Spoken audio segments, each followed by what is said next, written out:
Hi, my name is David Fry, and I want to welcome you to another MLM coaching session. Now, how is it that some people can enroll tons of people with relative ease while others constantly struggle to bring people into the business?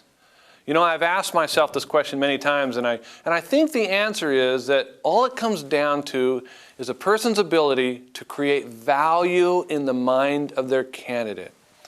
You see, people base their decisions on value. If the value that that person perceives is higher than the cost that they're required to pay for it, then they'll usually say yes. But if a person just doesn't see the value in your opportunity or your products, it'll be tough to get them to enroll. You can think of values as an equation.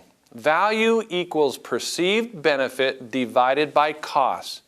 So if the perceived benefit goes up and cost stays the same, value goes up. And if cost goes up and perceived benefit stays the same, value actually goes down. You see how that equation works? If you want to become an enrolling and recruiting machine, you need to get really good at increasing the perceived benefit of your product or opportunity. But let me tell you that when I first started out at MLM, I was lousy at communicating the value of my opportunity. But instead of just giving up and quitting, I dedicated myself to improving how I talked to people and how I presented my company's story. So let me give you some tips on how you can help to increase your value proposition. The first thing is that the value of your products and opportunities starts in your mind. Your candidate will equate the value of your MLM opportunity to how valuable you believe your opportunity is. Your enthusiasm and excitement and confidence communicates to people how much you value your opportunity.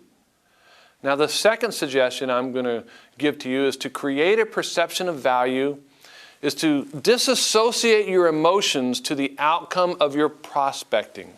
Disassociate your emotions to the outcome of your prospecting. Now, what I mean by this is if you find yourself talking too much or talking people into the business when someone doesn't immediately show an interest, you'll come off sounding like a common peddler trying to force your opportunity onto someone. People will feel your desperation. If your opportunity is as good as you really believe it is, then it's their tough luck if they don't see the value. That also shows confidence. Now, my third suggestion is to take the time to find out about your candidate's life. Ask them about their family, their occupation, and what they do for recreation. This allows you to create a connection with your candidate and opens up a conduit of trust that eventually leads you to your final question, which is about money. Your question could be something like this: if money was no object, what would you be doing different that you're not doing today? Or if you had enough money and to spare, what type of activities would you be involved in? One of the things you're trying to do by asking these questions is to discover areas in their life where your opportunity might be able to help them. For instance, if your candidate told you that they'd love to be able to travel to Europe, you now have a great opportunity to explain how your opportunity might finally be able to allow them to fulfill that dream. Or if your candidate shared with you that they dislike their job and would like to spend more time with their kids, then explain to them how they can eventually quit their job and work from home and spend more time with their kids. If you're following up on a purchased lead or someone that's already expressed an interest in your business, you definitely want to ask them what prompted their interest in your opportunity. Their answer is usually going to tell you everything that you need to know to build value into your offer. After you explain your opportunity, make sure you let them know that the amount of support that they can expect to receive from you. Let them know that they won't be in the business alone. Give them the assurance that you're going to be there with them every step of the way until they get up and running on their own. Now, finally, move your candidate to the next step. Now, if that next step is to watch a video, tell them with confidence what you need them to do. And add a timeline to it. And make sure you get their acknowledgement. For example, John, this business sounds like it's a great fit for helping you achieve your long-term financial goals. What I'd like for you to do next is to watch a 15-minute video that will explain more in depth about the business we've talked about today. I'd like you to go and watch this video right now and then give me a call back in 20 minutes. Will you do that?